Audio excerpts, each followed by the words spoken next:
There were 3 deputies on scene at some point during the response, right after 4:30 or shortly thereafter. A shot was fired and a deputy was struck.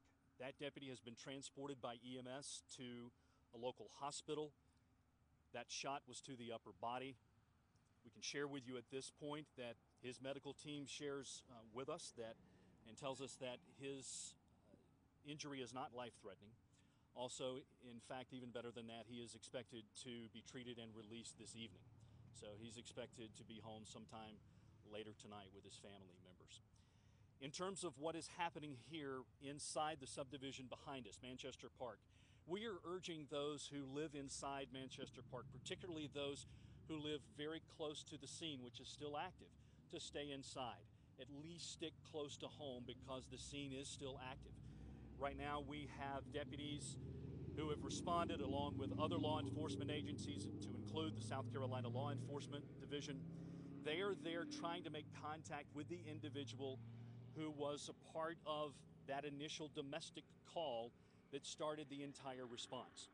So the effort has been ongoing now for quite some time to make contact with him, and that's where things are now. So our message to those who live inside that neighborhood, particularly close to the scene, is to stay very close to home, and really it's best to stay inside and stay tuned in to local sources of information as this situation evolves.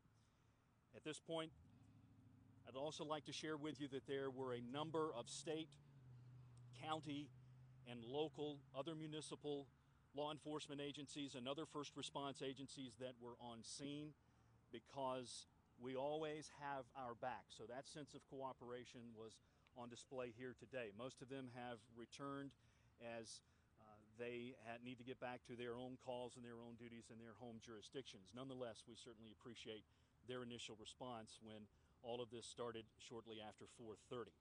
Again, though it is still ongoing, we're still attempting to make contact with the individual. A number of law enforcement officers are on the property where this took place and, of course, around the property right now. At this time, I'll be happy to take any questions you might have. Got time for a few.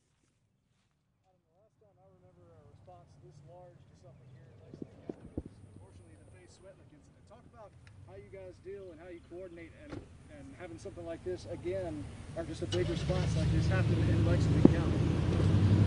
Well, in terms of a large response, these fortunately don't happen often, but when they do, we know that other agencies are going to come forward.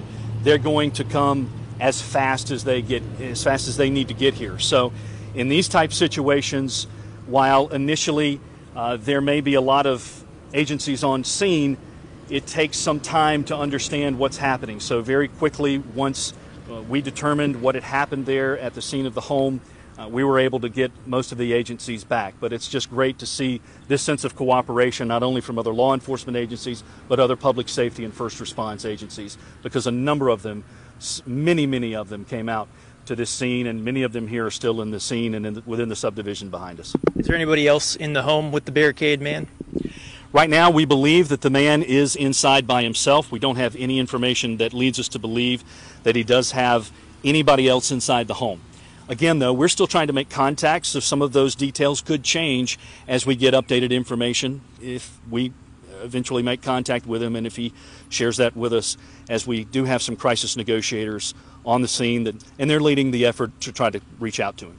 You said it was a domestic incident. Was it between him and somebody that he lived with, a woman or a child, something like that? Is there anything along those lines you can release? Let us know what's going on in there. Based on the nature of the call that has been shared with us at this point, it was a domestic situation that would have been between a husband and a wife.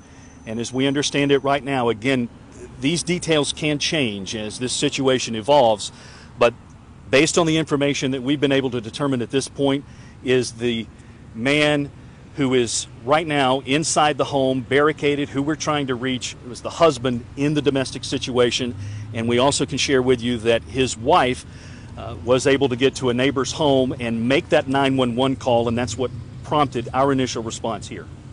And we've had viewers telling us that they've heard like a loud explosion or some kind of loud noise in the area earlier. Do you have any idea what that may have been, or if that was related to this incident? Sure. In terms of noises in the area or at the scene specifically, those type things are a part of our response, and they're a part of negotiating or attempting to negotiate and make contact with individuals. So there are any number of tactics that can be used in those situations. I don't have anything specific to share with you.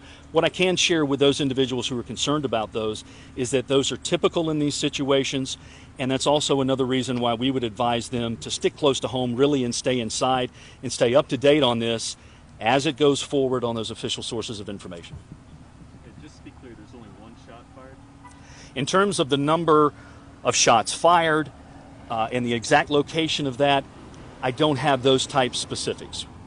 One of the things, though, we do want to underscore is that one deputy was struck in the upper body. That one deputy was transported. His medical team tells us he'll be treated and released tonight. Anything else? Okay. Thank you, guys.